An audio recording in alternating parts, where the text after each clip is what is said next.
एक आदमी था, उसकी पत्नी बहुत अच्छी थी, उसकी बहुत बड़ी फैक्ट्री थी। अचानक उसकी फैक्ट्री में आग लग गई, बहुत नुकसान हुआ। मतलब ये समझो कि वो बर्बाद हो गया। अब सब कुछ खत्म था, घर भी रहने को नहीं था, जो था वो भी गिरवी था। जब फैक्ट्री में आग लगी, सब बर्बाद हुआ, बैंकों की किस्त जा ना पाई, तो बैंक ने उस घर को भी कब्जा कर लिया, ले लिया।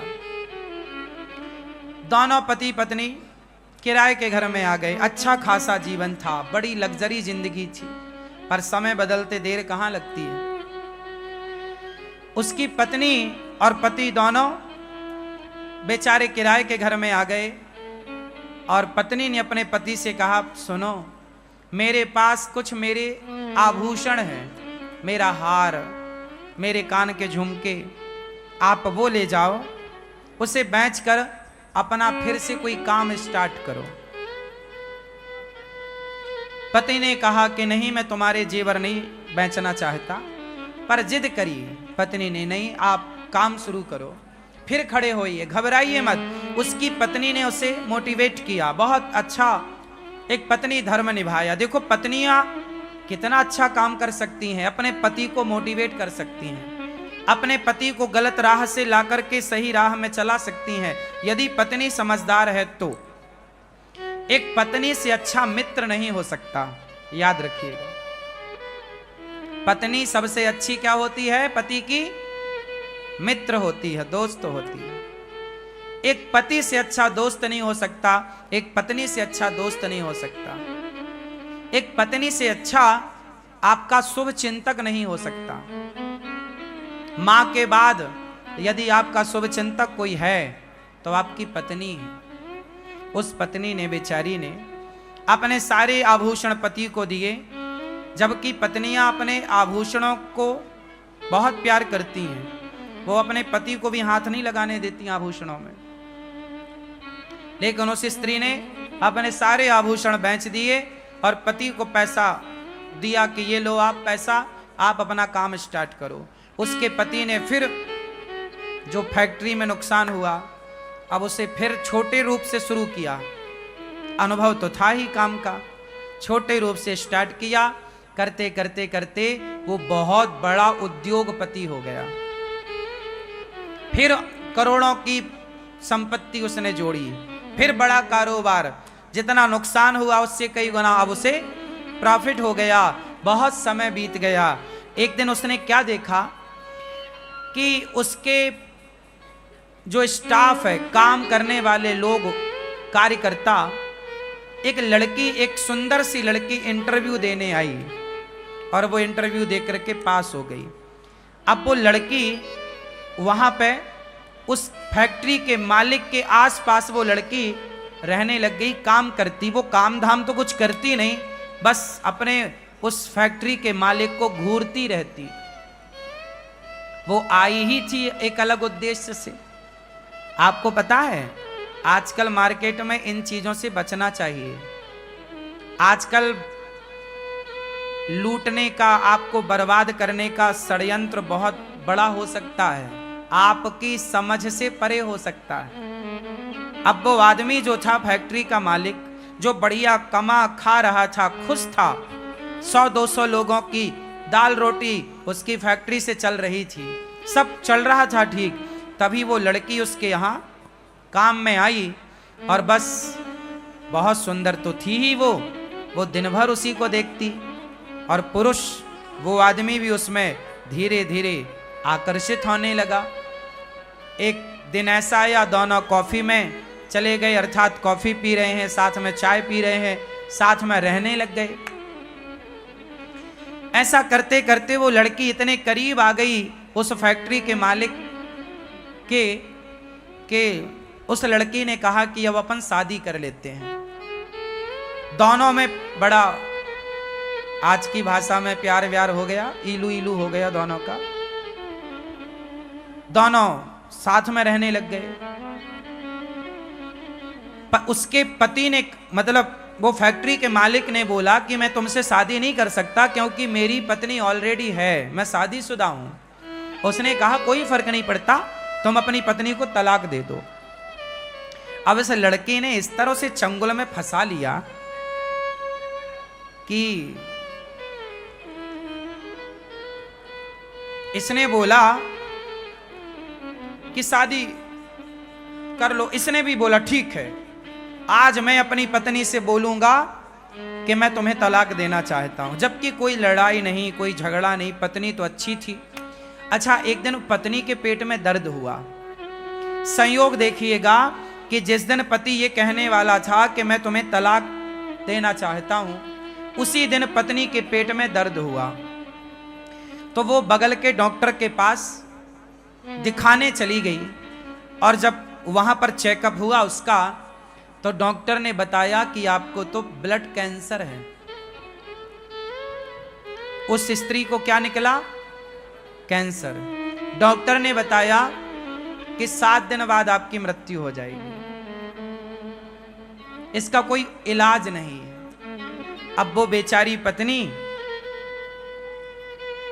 उसका एक छोटा बच्चा भी था, वो घर आई। अब सोचिए, जैसे ये पता लग जाए कि मुझे 7 दिन में मरना है, वो बेचारी अब पति का इंतजार कर रही थी कि आज पति आए और मैं बताऊं कि अब मैं 7 दिन की हूं। आप अपने लिए कोई एक नया जीवन साथी ढूंढ लीजिएगा। वो पत्नी ये चाहती थी कि मेरा पति मेरे बाद परेशान ना हो, मेरा बच्चा छोटा हो है, इसके लिए कोई परवरिश करने वाली एक माँ तो चाहिए इसे। अब तो मैं मर ही जाऊंगी। वो बेचारी अपने पति का इंतजार कर रही थी कि तभी पति आया गुस्से में। और चूंकि उस पति को तो उसने पाठ पढ़ा ही रखा था कि तुम्हें आज ये बोलना है कि तलाक देना चाहता हूं। पति आया। रोज तो अपना जूता जब उतारता था तो पत्नी आती थी, पत्नी अपने हाथ से उसके जूते मोजे उतारती, अपने हाथ से पानी देती, उसका बैग लेती। रोज की तरह पत्नी आई, पर आज उसने गुस्से में अलग जाकर बैठ गए और बोला, सुनो, अब हम तुम्हें तलाक देना चाहते हैं। पत्नी कुछ कहना चाहती थी कि मुझे कैंसर है, मैं मरने वाली हूं। तभी पति ने कह दिया कि मैं तुम्हें तलाक देना चाहता हूं। पत्नी ने बहुत समझदारी का परिचय दिया और पत्नी ने पति से अपना हाल कुछ भी नहीं कहा। अब वो चिड़चिड़ाने लग गया, गुस्से में आ गया, क्योंकि उसका मन कहीं और लग चुका था। पत्नी ने कुछ जवाब नहीं दिया। पत्नी ने कहा, अच्छा ठीक है, आप मेरे से तलाक लेना चाहते हैं? हाँ, मैं 7 दिन बाद आपको तलाक दूंगी। मैं आपको 7 दिन बाद तलाक दूंगी, परंतु आप मुझे इन 7 दिनों में जैसे पहले प्रेम करते थे उसी प्यार से आप मुझे 7 दिन रखेंगे। 7 दिन बाद मैं आपको तलाक दूंगी। पति को लगा ये तो बहुत सस्ता है। उसे तो लगा ये कोई अपना हिस्सा मांगेगी, पैसा मांगेगी, प्रॉपर्टी मांगेगी, पर उसने तो कुछ भी नहीं। उसने कहा मुझे कुछ नहीं चाहिए, केवल आप मुझे 7 दिन खूब प्यार कीजिए, रोज अपने पास बिठाइए, मेरे पास आकर बैठिए, मेरे साथ खाइए, नाश्ता मेरे संग कीजिए, भोजन मेरे साथ कीजिए, रात्रि को प्रेम पूर्वक हम दोनों पार्क में घूमेंगे और आप हमारे साथ रहेंगे। आप हमारे लिए वैसी ही बातें करेंगे 7 दिन जैसे शादी के बाद आप हमसे करते थे। पति को लगा अच्छा, पति को नहीं पता था कि ये केवल 7 दिनों की है, लेकिन अब पत्नी को पता था कि अब चलो मैं तो 7 दिन की हूं, पर इन्हें तलाक देना है, कोई बात नहीं। अब सोचिए उस स्त्री का दिल कितना बड़ा रहा होगा। कोई और होती तो भड़क जाती, पर उस स्त्री ने कोई जवाब नहीं दिया। एक दिन बीता, उसके पति ने भी खूब प्यार दिया उसे, बनावटी प्यार था अब तो, पर किया। रोज उसके साथ अच्छे से खाता पीता, चलता फिरता, टहलता, हंसता, सब बढ़िया। 7 दिन, 1 दिन, 2 दिन, 3, 4, 5, 6, आज 7वां दिन था, आखिरी। आज पत्नी ने अपने पति की आरती उतारी, उसके माथे पर तिलक किया और आज उसे उसके काम के लिए भेजा जहां वो फैक्ट्री रोज जाता था। और जब उसका पति आज घर से गया ना, तो उसके मन में विचार आया कि मेरी पत्नी देखो मेरे से कितना प्यार करती है। मैंने कहा कि मुझे तलाक चाहिए, तो उसने मेरे खातिर कि यदि मैं खुश हूं तो मेरी खुशी के लिए वो तलाक भी देने को तैयार हो गई। अब बताइए इससे बड़ा प्रेम क्या होगा। यदि पति तलाक चाहता है तो पति की प्रसन्नता के लिए वो तलाक देने को तैयार है। वो मेरे लिए, मैंने तलाक का बोला फिर भी वो मेरे से प्यार करती है। और ये जो लड़की मुझे मिली है ये तो मेरी दौलत की भूखी है। मेरी पत्नी ने तो अपने जेवर बेचकर मेरा ये कारोबार खड़ा किया। मेरी पत्नी मेरे सुख में मेरे दुख में सदा रही है। आज मेरी पत्नी ने कितना साथ दिया आज तक, और मैं किसी एक लड़की एक स्त्री के चक्कर में आकर एक सुंदर पत्नी का, एक पतिव्रता नारी का मैं त्याग कर रहा हूं। लो भैया, अचानक भगवत कृपा देखो, उस आदमी का हृदय परिवर्तन हो गया बिना कुछ के। याद रखिएगा, ईश्वर न्याय करते हैं, ईश्वर न्याय करते हैं। उसका हृदय बदल गया और वो आज सारा काम छोड़कर ऑफिस का दिन को ही भागा घर की ओर के मैं अपनी पत्नी से माफी मांगूंगा, सॉरी बोलूंगा कि मैं तो जो तलाक का बोला मैं मजाक कर रहा था। उस लड़की को उसने अपने दफ्तर से हटाया, काम से निकाला। उसके चक्कर में उसने कहा कि मेरी पत्नी के गालों में झुर्रियां पड़ गई हैं। ये लड़की जो मुझे मिली है ये बड़ी सुंदर है, मैं इस सुंदरता के कारण इस पे मर रहा था, जबकि मेरी पत्नी ने मेरा कितना साथ दिया। संसार की चमक दमक सुंदरता पे नहीं लट्टू होना चाहिए। आपकी पत्नी आपकी जीवन संगनी है, उसे छोड़कर पराई स्त्री के बारे में सोचना पाप है। चमड़ी का मोह, चमड़ी से इतना प्यार ना करना, चमड़ी कितने गुलाम ना हो जाना कि आप उस चमड़ी के चक्कर में सारे गलत काम करने लग जाओ। वो आदमी फैक्ट्री का मालिक दौड़ा दौड़ा घर गया। जैसे ही घर पहुंचा तो दरवाजा खोले थे। घर के अंदर प्रवेश किया, आवाज लगाया उसने अपनी पत्नी को, पर पत्नी ने कहीं से कोई रिस्पांस नहीं दिया, कोई आवाज नहीं आई लौटकर। वो सोचा रसोई में होगी, रसोई में पत्नी नहीं, यहां होगी वहां होगी, सारी जगह देखा, उसकी पत्नी थी ही नहीं।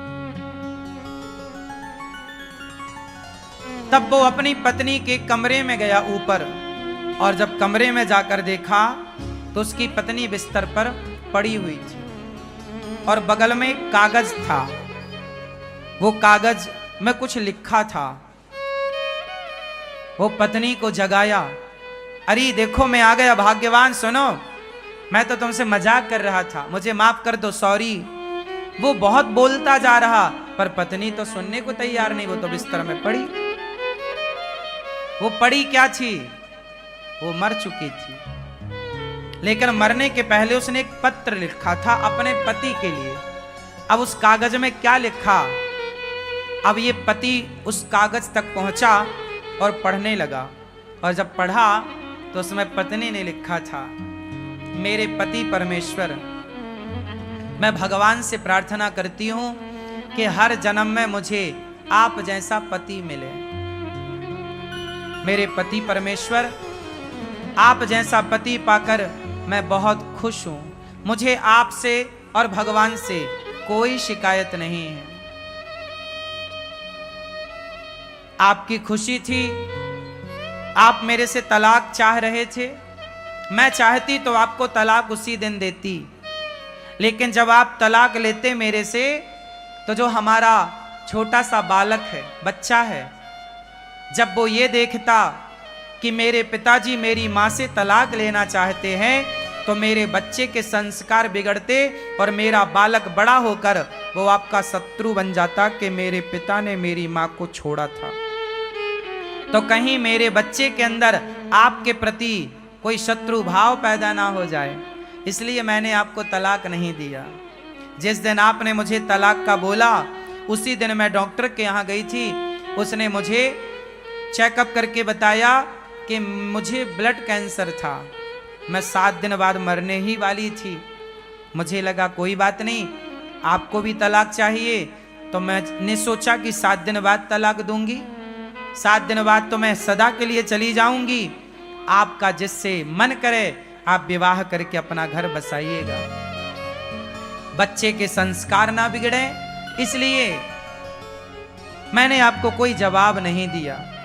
क्योंकि हमारे बच्चे जब हमें आपस में लड़ता झगड़ता देखेंगे तो बच्चों के संस्कार बिगड़ते हैं। मैं नहीं चाहती कि मेरे बच्चे के संस्कार बिगड़े। बस अब मैं कैंसर की मरीज थी, 7 दिन पूरे हो गए, मैं जा रही हूं, अब आप अपना घर बसाइएगा, आप खुश रहिएगा, ऐसा लिखकर वो बेचारी सदा सदा के लिए चली गई। अब इसका पति ये पत्र पढ़ करके जो रोना शुरू किया, हे भगवान मेरे से कितनी बड़ी गलती हो गई, मेरी पत्नी मरने की स्थिति में थी और मैं उसका साथ ना दे सका, अच्छा इलाज कराता, अच्छे जगह दिखाता, शायद मेरी पत्नी बच जाती, कोई बढ़िया डॉक्टर को मैं चुनता, शायद बच जाती। लेकिन वो पराई स्त्री के चक्कर में फंसकर अपनी एक सुंदर पतिव्रता नारी को अंत में बड़ा दुख दिया। अब कोई पत्नी को यह पता चले कि मेरा पति मुझे तलाक देना चाहता है, और वो भी अंत समय में, उस पत्नी को खुशी तो हो ही ना होगी। वो बेचारी चल बसी। कहा था उसने बच्चे को आप अच्छे संस्कार दीजिएगा। वो आदमी रोया और सारी जिंदगी के लिए मन में एक प्रश्न खड़ा हो गया कि मैंने ऐसा क्यों किया। उसने अपने आप को कभी माफ नहीं किया। फिर उस आदमी ने विवाह नहीं किया, बच्चे को पढ़ा लिखा कर योग्य बनाया। ये कहानी नहीं है, एक सत्य घटना है, एक सत्य लेख है। वो मैंने कहीं पढ़ा तो मैंने आपको सुनाया। आपकी पत्नी के साथ कभी ऐसा ना हो, आपके साथ कभी ऐसा ना हो। संसार की चमक दमक देखकर अपने परिवार को ना छोड़ना। संसार बहुत अच्छा है, लेकिन आपका परिवार संसार से बहुत अच्छा है। आपका परिवार ही आपका संसार है, आपका परिवार ही आपका संसार है। संसार कितना भी अच्छा हो, आपके परिवार से अच्छा नहीं हो सकता। अरे आपका परिवार है तो संसार है, परिवार नहीं तो संसार नहीं। संसार भी तब अच्छा लगता है जब परिवार अच्छा हो, परिवार अच्छा ना हो तो संसार अच्छा नहीं लगता। तो मैं मानता हूं कि परिवार ही एक संसार है, हाँ या ना? तो पहले अपना परिवार देखिएगा, परिवार की खुशी देखिएगा। पत्नी गोरी हो काली हो, बुढ़ापे में झुर्रियां पड़ी हो या चमड़ी ढीली पड़ी हो, कैसी भी हो, परंतु आपको अपने मन को अब काबू में करके अपनी पत्नी के साथ खुश रहना चाहिए। जिंदगी ढोना नहीं चाहिए। देखो, जिंदगी को बोझ ना बना लो, चलो अब तो तुम्हारे संग रहना ही पड़ेगा ना, ऐसा नहीं। खुशी खुशी रहो, प्रसन्न चित्त से रहो, हंसते हुए रहो, मुस्कुराते हुए रहो। जिंदगी बोझा ना बने, प्यार से। और ये तब होगा जब आप रिश्तों की कीमत समझेंगे। एक बात बताएं, आज एक सच्ची बात बताएं, आजकल ना लोग रिश्तों की कीमत नहीं समझते। यदि रिश्तों की कीमत समझते लोग तो बात बात में पत्नियां या पति तलाक ना देते या लेते, तलाक ही तलाक ना होता ना। आज हमारे देश में 40-50% तलाक हो रहे हैं। शादी होती हैं, तलाक हो जाता है। क्यों? क्योंकि आज रिश्तों की कोई अहमियत नहीं बची, रिश्तों में समर्पण नहीं रहा। आज तो केवल चमड़ी की भूख है साहब। आजकल पत्नियां भी लोग क्यों चाहते हैं? केवल चमड़ी की भूख मिटाने के लिए। शादियां भी आजकल केवल वासनाओं के लिए हो रही हैं। विवाह का असली उद्देश्य लोग भूल चुके हैं। रिश्ते क्या होते हैं, रिश्तों की कीमत क्या, माँ की अहमियत क्या है, पिता की अहमियत क्या है, पिता होना क्यों आवश्यक है, पति होना क्यों जरूरी है, पत्नी की क्या अहमियत है। रिश्तों में एक दूसरे का सम्मान करना होता है, एक दूसरे को रिस्पेक्ट देना होता है, एक दूसरे का आदर करना होता है, एक दूसरे को नीचा दिखाना नहीं होता। हम अपनी पत्नी का सम्मान करते हैं तो पत्नी भी हमारा सम्मान करती है। हम अपनी पत्नी पर विश्वास करते हैं तो पत्नी भी हम पर विश्वास करती है।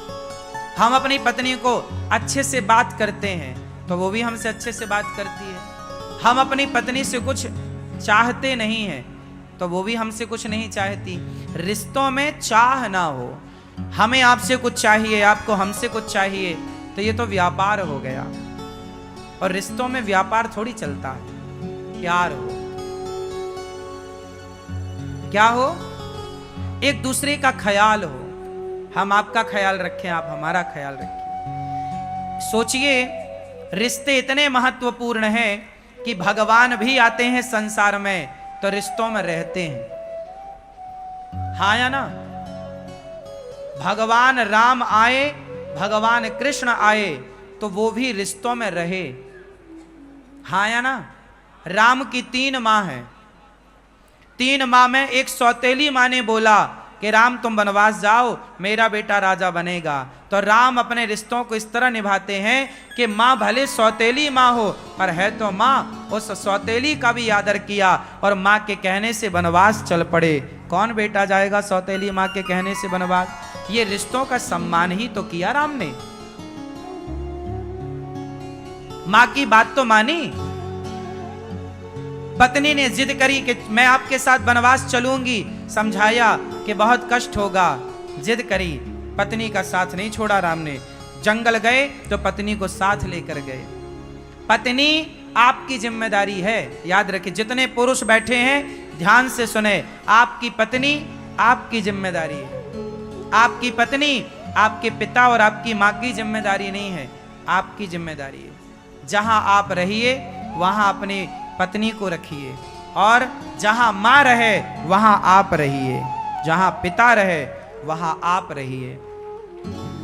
पर राम माता पिता को संग नहीं ले जा सकते थे तो नहीं ले गए, पत्नी को ले जा सकते थे, पत्नी को ले गए।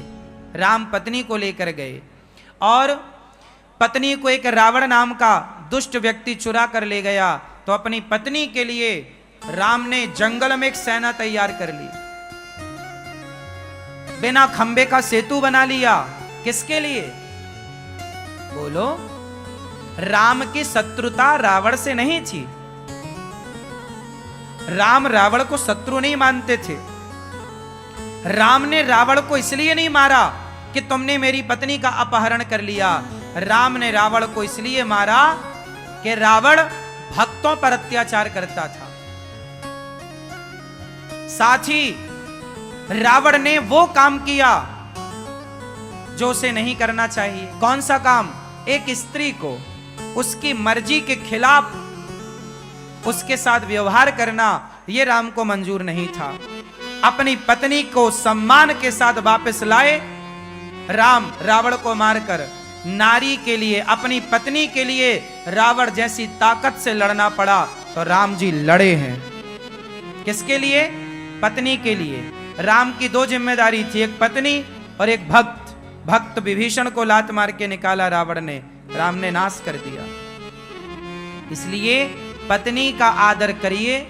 पत्नी आपकी जिम्मेदारी है, माता पिता हमारी जिम्मेदारी है। एक पुरुष की जिम्मेदारी, लोग कहते हैं स्त्रियों की जिम्मेदारी ज्यादा होती है। माय का पक्ष, ससुराल पक्ष, हाँ बात सही है, स्त्रियों की जिम्मेदारी ज्यादा है, पर स्त्रियों से भी ज्यादा यदि माने तो पुरुष की जिम्मेदारी है। क्यों? क्योंकि पुरुष स्त्री की एक जिम्मेदारी है, पति की सेवा करना, पर पुरुष की जिम्मेदारी है कि पत्नी का भी ख्याल रखना, बच्चों का भी ख्याल रखना और माता पिता का भी ख्याल रखना। पुरुष की जिम्मेदारियां, आजकल का मर्द अपनी जिम्मेदारी समझ कहां रहा है। वो तो केवल अपनी पत्नी को जिम्मेदारी मानता है, माता को नहीं, पिता को नहीं। भाई पुरुष का मतलब ये नहीं है कि आप देखो एक नाव जो है ना, नाव में 2 किनारे होते हैं, हाँ या ना? नाव में कितने किनारे होते हैं?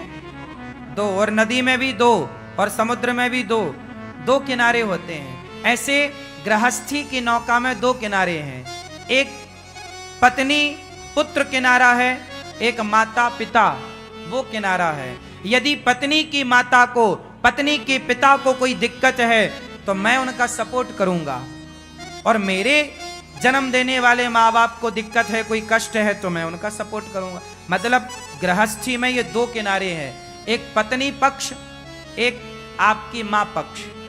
इन दोनों का बैलेंस बना के चलना कि पत्नी भी साथ में रहे और माँ बाप भी साथ में रहे, पूरा परिवार एक संगठित होकर रहे, तब तो आप पुरुष हैं। और आपने यदि एक को चुना, एक को छोड़ दिया, माँ बाप को छोड़ दिया या पत्नी को छोड़ दिया, अच्छे नहीं है फिर आप।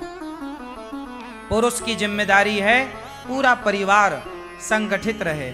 आपके भाई से आपका झगड़ा हो गया तो आपको कौन अच्छा कहेगा? लोग क्या कहेंगे, यार ये तो अपने भाई से लड़ता है, ये तो अपने भाई का सगा नहीं है। सुनो, कल आपके बच्चे होंगे तो आप अपने आपके दो बेटे हैं माना कि, तो आप अपने दोनों बेटों को क्या बताओगे, बेटा तुम दोनों भाई बड़े होके प्रेम से रहना। कैसे प्रेम से रहना? जैसे हम दोनों भाई प्रेम से रहते हैं। यदि हम दोनों भाई प्रेम से रहते हैं तो हम अपने बच्चों को कह सकते हैं कि तुम भी दोनों भाई प्रेम से रहना। जब हम दोनों भाई प्रेम से नहीं रहते तो अपने बच्चों को हम क्या सिखाएंगे? लवकुश प्रेम से रहेंगे, लवकुश प्रेम से रहेंगे। क्यों? क्योंकि भरत और राम प्रेम से रहते हैं। भरत और राम आपस में लड़ते तो लवकुश भी आपस में लड़ते। माँ बाप से बच्चे सीखते हैं। और मैं आपसे एक बात कहूं, आप अपने बच्चों को किसी और का उदाहरण ना दिया करो, आप खुद ऐसा जीवन जियो कि आप अपना उदाहरण बच्चों को दो कि बेटा जीवन ऐसे जिया जाता है, जीवन को जी करके बताओ। बात समझ में आ रही है? हाँ या ना? तो कैसे जियोगे जीवन? घर में बंटवारा कर लो अपने भाई से, भाई का बंटवारा हो जाए, बात सही है। चूल्हा चक्की अलग है, बात सही है। पर देखो, अलग होना अलग विषय है, लेकिन अलग होके झगड़ा करके अलग होना और अलग होके झगड़े में रहना नहीं। अलग रहो, कमाओ अलग, खाओ अलग, लेकिन सुख दुख में एक दूसरे के साथ कंधे से कंधा मिलाकर खड़े रहो। यही परिवार है और यही परिवार का सुख है।